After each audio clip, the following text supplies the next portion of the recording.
Hello foodies, welcome back to our channel food world. Today మన recipe వచ్చేసి కుండలో చేసినటువంటి దమ్ బిర్యానీ. టేస్ట్ అయితే నాకు చాలా బాగా అనిపించింది. మీరు కూడా డెఫినెట్గా ట్రై చేయండి. వీడియోని అయితే లాస్ట్ వరకు స్కిప్ చేయకుండా చూడండి. ఫస్ట్ అయితే నేను చికెన్ని మ్యాగ్నేట్ చేసుకుంటున్నాను. 250 గ్రామ్స్ చికెన్లో 1 టేబుల్ స్పూన్ కారం, 1 table spoon salt, half table spoon షాజీరా, కొంచెం garam masala powder, 1 table spoon అల్లం వెల్లుల్లి పేస్ట్, ఇవన్నీ కూడా చికెన్ పీసెస్కి బాగా పట్టేలా అయితే ఈ విధంగా కలుపుకుంటున్నాను. నా ఈ వీడియో చూసే వాళ్ళకి చిన్న రిక్వెస్ట్ అండి, ప్లీజ్ నా ఛానల్ అయితే సబ్స్క్రైబ్ చేసి బెల్ ఐకాన్ అయితే ఆన్లో పెట్టుకోండి. ఇప్పుడు దీనిలో పెరుగు అలానే కొత్తిమీర వేసుకొని మరొకసారి ఈ విధంగా కలిపేద్దాం. ఈ విధంగా కలిపేసిన తర్వాత మినిమం ఒక 1 అవర్ అయినా పక్కన పెట్టాలి. నేనైతే ఒక 1.5 అవర్ వరకు పక్కన పెట్టేశాను. సో దీన్ని పక్కన పెట్టేసుకొని మిగిలిన ప్రాసెస్ ఏంటో అయితే చూసేద్దాం. ఇప్పుడు పచ్చిమిర్చి అండ్ కొత్తిమీర కలిసి పేస్ట్ లాగా చేసుకుందాం. దీనికోసం 5 పచ్చిమిర్చి, కొంచెం జీడిపప్పు అలానే కొత్తిమీర, కొంచెం వాటర్ యాడ్ చేసుకొని పేస్ట్ లాగా ప్రిపేర్ చేసుకోవాలి. ఈ విధంగా అయితే పేస్ట్లో ప్రిపేర్ చేసుకోవాలి. ఇప్పుడు ఒక 1 అవర్ తర్వాత కుండకి ఈ విధంగా అయితే నేను నెయ్యి తీసుకున్నాను. మీరు ఆయిల్ అయినా యూజ్ చేసుకోవచ్చు అండ్ బటర్ అయినా యూజ్ చేసుకోవచ్చు. నేనైతే నెయ్యి తీసుకున్నాను.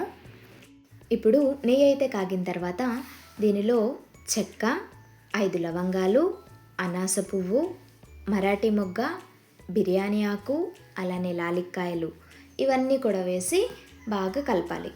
లైట్గా లో ఫ్లేమ్లో పెట్టి లైట్గా ఫ్రై చేసుకోవాలి. ఇవి ఫ్రై అయిన తర్వాత దీనిలో ఆనియన్స్ వేసుకోవాలి. నేనైతే మీడియం సైజ్ ఆనియన్స్ 2 తీసుకున్నాను. ఈ విధంగా కట్ చేసుకున్నాను. వీటిని లైట్ గోల్డెన్ కలర్ వచ్చేంత వరకు అయితే ఫ్రై చేసుకోవాలి.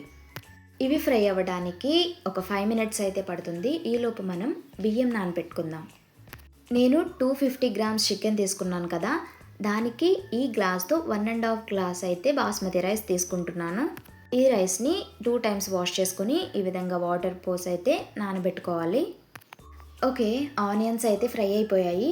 ఇప్పుడు మనం మ్యాగ్నేట్ చేసుకొని పక్కన పెట్టుకున్న చికెన్ ఉంది కదా, ఆ చికెన్ అంతటిని అయితే దీంట్లో వేసేస్తున్నా.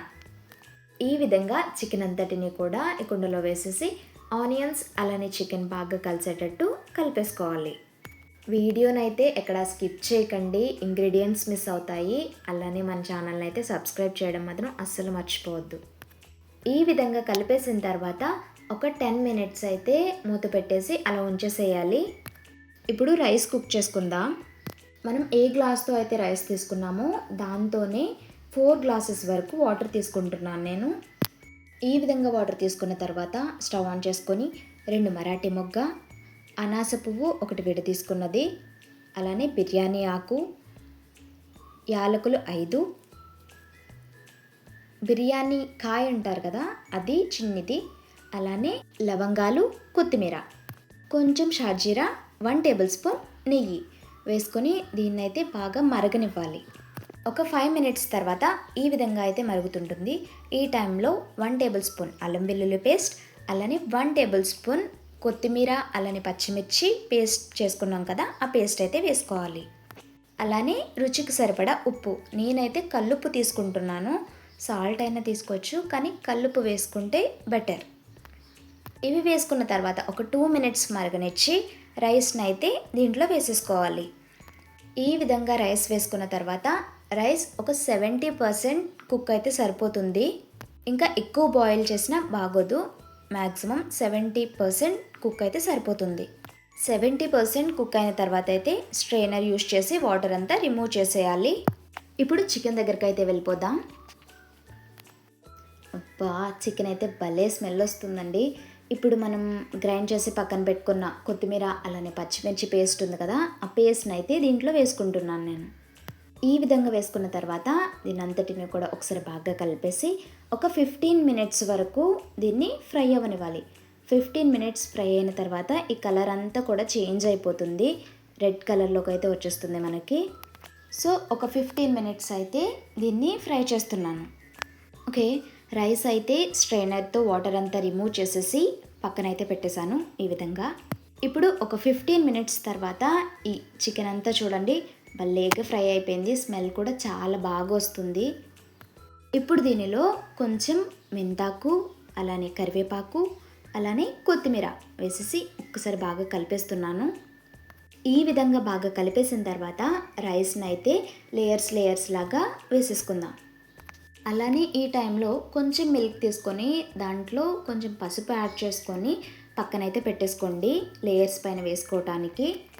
అలానే రైస్ వేసే ముందు కారం అలానే సాల్ట్ సరిపోయిందో లేదో అయితే ఒక్కసారి చెక్ చేసుకోవాలి. చెక్ చేసుకున్న తర్వాత అయితే రైస్ ఈ విధంగా లేయర్స్ లాగా వేసేసుకుంటే సరిపోతుంది. ఈ విధంగా ఒక లేయర్ వేసిన తర్వాత పాలు అలానే పసుపు కలిపి పెట్టుకున్నాను కదా, అదైతే ఈ విధంగా వేస్తున్నాను. అలానే కొత్తిమీర కూడా వేస్తున్నాను. ఈ విధంగానే లేయర్స్ అన్నీ కూడా కంప్లీట్ చేసుకోవాలి. చూసారు కదా, ఈ విధంగా లేయర్స్ వేసిన తర్వాత ఒక తడి క్లాత్ అయితే తీసుకొని దీనిపైన ఆవిరి బయటకు పోకుండా అయితే ఈ విధంగా పెట్టాను. దీనిపై ఒక ప్లేట్ పెట్టి దానిపై ఏదైనా బరువు పెట్టాలి ఆవిరి బయటకు పోకుండా. నేను ఒక 10 మినిట్స్ అయితే దమ్ చేస్తున్నా. ఒక 10 మినిట్స్ తర్వాత అయితే బిర్యానీ మూత తీసి చూసిద్దాం. మీరే చూడండి ఎలా వచ్చిందో. అప్పప్ప స్మెల్ అయితే సూపర్ వస్తుందండి. చూడండి మన స్పెషల్ కుండ బిర్యానీ అయితే రెడీ అయిపోయింది. నా వీడియోకి అయితే ఒక లైక్ చేసి షేర్ చేయండి. అలానే ఈ వీడియో మీకు ఎలా అనిపించిందో కామెంట్ బాక్స్లో అయితే కామెంట్ చేయండి. సబ్స్క్రైబ్ చేసి బెల్ ఐకాన్ ఆన్లో పెట్టుకోవడం మాత్రం అస్సలు మర్చిపోవద్దు. Thank you.